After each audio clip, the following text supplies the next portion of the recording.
नमस्कार दोस्तों, national affair में आपका स्वागत है। मैं हूं कुमार और देखिए recently ministry of family and health affair ने नेशनल फैमिली हेल्थ सर्वे के 5th राउंड के डेटा को रिलीज किया है और देखिए इसमें इंडिया का जो फर्टिलिटी रेट है उससे रिलेटेड कई चौंकाने वाले आंकड़े सामने आए हैं। तो इस वीडियो में बात करेंगे national family health survey round 5 की और क्या कहता है ये national family health survey India के फर्टिलिटी रेट के बारे में। ये जो नेशनल फैमिली हेल्थ सर्वे है इसे स्टार्ट किया गया था 1992-93 में, तब पहला राउंड हुआ था और ये 5th राउंड है, ये हुआ है 2019 से लेकर 21 तक और अब इसकी रिपोर्ट रिलीज की गई है। और ये सर्वे दिखाता है कि इंडिया का जो फर्टिलिटी रेट है वो लगातार नीचे गिर रहा है। फर्टिलिटी रेट से मतलब है कि एक फैमिली कितने बच्चे पैदा कर रही है। जनरली आपने दीवारों पर हर जगह लिखा देखा होगा कि बच्चे 2 ही अच्छे।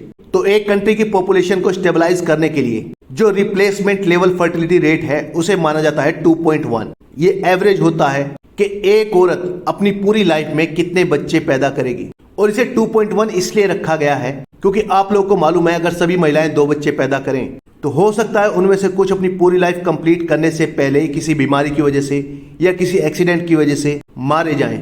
और देखिए इसमें एक और बात है जो इंटरेस्टिंग सामने आई है कि इंडिया में जितनी भी कम्युनिटीज हैं चाहे वो किसी भी रिलीजन की हो, सभी में ये जो फर्टिलिटी रेट है ये घट रहा है और इसमें सबसे ज्यादा जो गिरावट देखी गई है वो देखी गई है मुस्लिम कम्युनिटी में। अकॉर्डिंग टू दिस सर्वे 1992-93 में जो पहला नेशनल फैमिली हेल्थ सर्वे हुआ था उसमें जो मुस्लिम कम्युनिटी का फर्टिलिटी रेट था वो था 4.4 और इस सर्वे में जो प्रेजेंट हुआ है उसमें मुस्लिम कम्युनिटी का जो फर्टिलिटी रेट है वो भी घटकर हो गया है 2.3। और देखिए एक और हैरान करने वाला आंकड़ा है कि पूरी कंट्री का अगर ओवरऑल फर्टिलिटी रेट काउंट किया जाए तो इस सर्वे में ये रिप्लेसमेंट लेवल से भी कम हो गया है, यानी 2 से भी नीचे आ गया है, जबकि NFHS 4 राउंड में ये 2.2 पर था।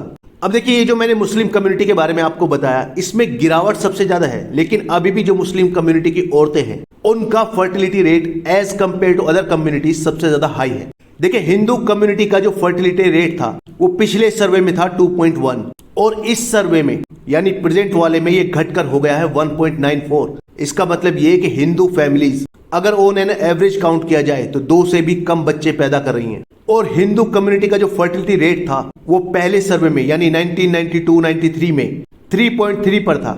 इसी तरह अगर प्रेजेंट सर्वे में क्रिश्चियन कम्युनिटी के फर्टिलिटी रेट की बात करें तो वो घटकर हो गया है 1.88, यानी ये भी 2 से नीचे है। सिख कम्युनिटी का हो गया है 1.61, जैन कम्युनिटी का हो गया है 1.6 और जो बुद्धिस्ट और न्यू बुद्धिस्ट कम्युनिटी हैं उनका फर्टिलिटी रेट भारत में सबसे कम है जो है 1.39 पर।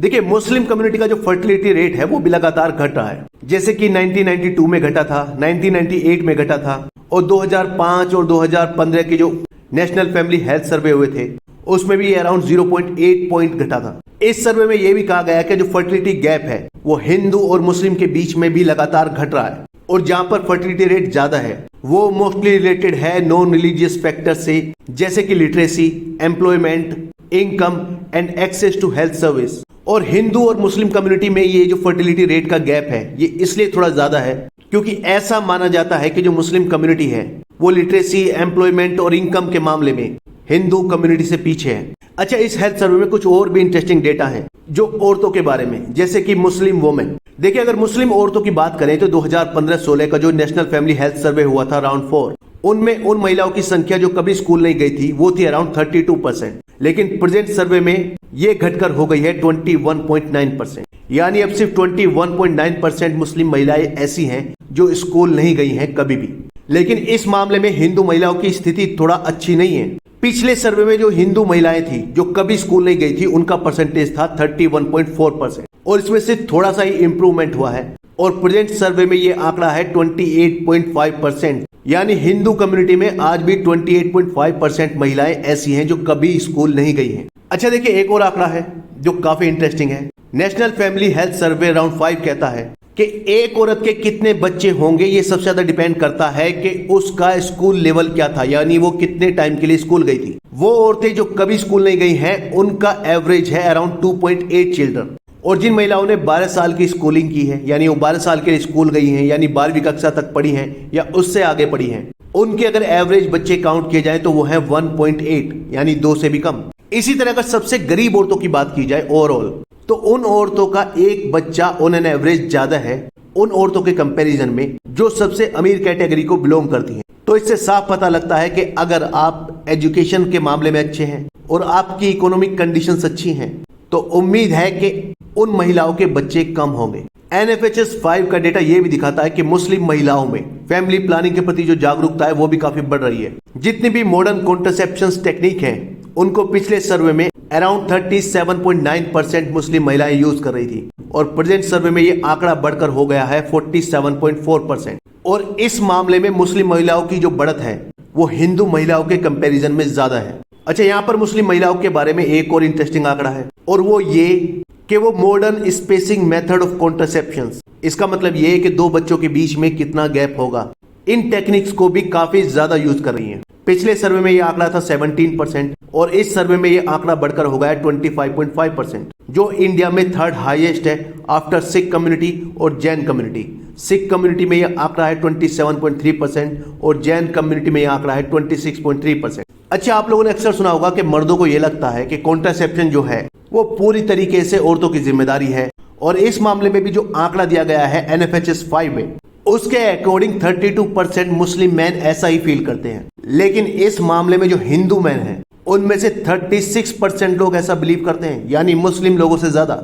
और देखिए, अगर कॉन्ट्रासेप्टिव पिल्स की बात की जाए तो वो भी मुस्लिम कम्युनिटी में हाईएस्ट है और इससे साफ पता लगता है कि इस्लाम जो है वो फैमिली प्लानिंग के रास्ते में कोई रुकावट नहीं है। क्योंकि आप लोगों ने अक्सर सुना होगा कुछ लोग रिलीजन के बेस पर फैमिली प्लानिंग को अक्सर नकारते हैं मुस्लिम कम्युनिटी में।